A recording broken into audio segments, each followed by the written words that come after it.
I grew up in a time when seat assignments in school were either based on the alphabet or on height.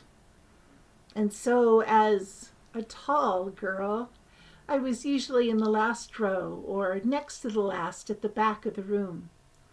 The teacher would write our assignments on the board, and when school was over, I would move up to the blackboard and copy everything down. Noticing this, my second grade teacher suggested to my mother that she should maybe have my eyes checked. And when we went to the optometrist, it was indeed discovered that I needed glasses. And so, I got my first pair. What a difference! I could finally see the individual leaves on trees rather than great green blurs. I could copy off the work from the blackboard without moving closer. I could actually see stars in the sky rather than dim lights. Who knew that those white blurs during the day were actually clouds? I had never really seen them. Of course, I thought how I saw, blurs and all, was how everyone's eyes worked. It would be easy for me to simply take that childhood experience and compare it to what happened to the folks on the road to Emmaus. It seems like a pretty good comparison. That their eyes were opened and suddenly they could see Jesus for who he was, not just some shapeless blur, that now that they could see clearly and they would do so from this day onward. But the reality of my experience is that I have dealt with a lifelong struggle with very poor eyesight.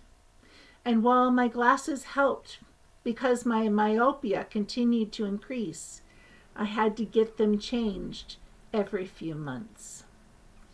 For years, I was the one who wore glasses with lenses that looked like they'd come off the bottom of Coke bottles. And yes, I am indeed old enough to remember Coke coming in bottles. From year to year, the experts that examined my eyes would just shake their heads and grind thicker lenses. As my family moved from place to place, I acquired new doctors along the way. I got used to them saying, "You have eyes I've only read about in textbooks." With each new pair, I remember the amazement of the 20/20 vision I experienced before my eyes would again decline and the world became soft and fuzzy. To me, my journey with my eyesight is like my journey with Jesus. Yes, there was that Emmaus Road experience when I saw Jesus for who he was. But once I left the table and the bread had digested within me, life quickly became a series of struggles to see him, to know him. It just was never quite the same. I had to keep cleaning my lenses of all the dust and dirt of the world in order to catch a tiny glimpse of him. There was only so much those experts could do for me before leaving me to my struggles.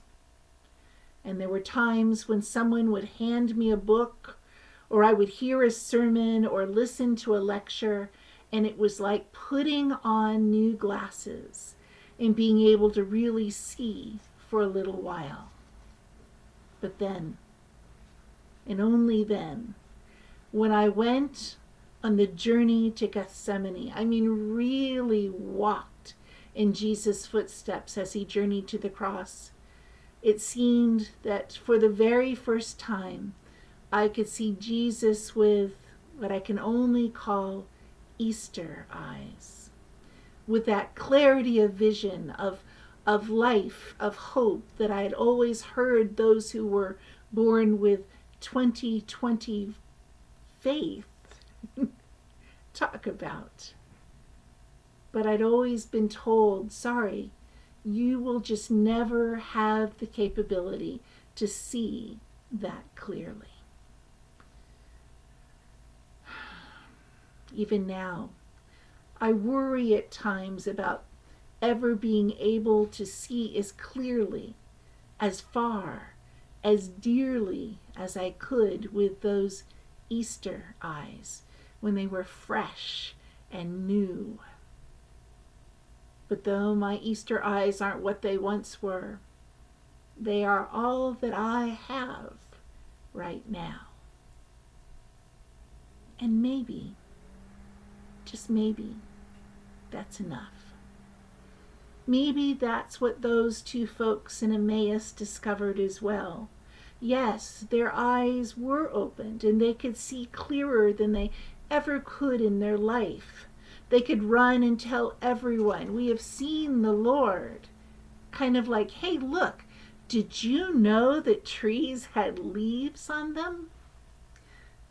But as years went by, as they journeyed on, as they walked with the dust and dirt of the world always around them, as they looked for that face in every face they met, listened for that voice in every person who spoke to them, searched for that grace and wonder in every moment they encountered, even as their memory faded, as their faith wavered, as their vision of the kingdom grew dim at times, as their Easter eyes were less than perfect.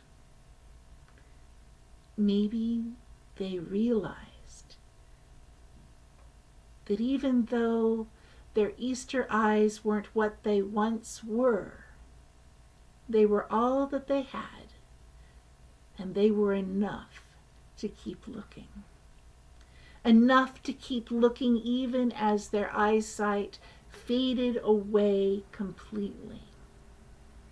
Who knows?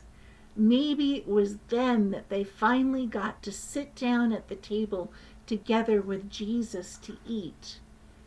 Maybe it wasn't their Easter eyes that saw the truth after all. Maybe it was more than eyes can ever hope to see. Perhaps it was the smell of warm bread that reached their nostrils, the warm, crusty surface that felt so inviting, the broken bread that tasted of rich, whole grain yeastiness. Then, though their eyes were dim, they saw clearly in their mind's eye their Lord present with them, and understood that he had walked the road of all of their days with them unseen. The road to Emmaus was always with them, as was Jesus. Sisters and brothers, I pray that you are well, that you are healthy, that you are still connected deeply with your friends and your family, even if you are alone. I pray for you every day, but most of all this week, I pray that those who have eyes see. I pray that you will know Jesus when you see him. Amen. Peace be with you.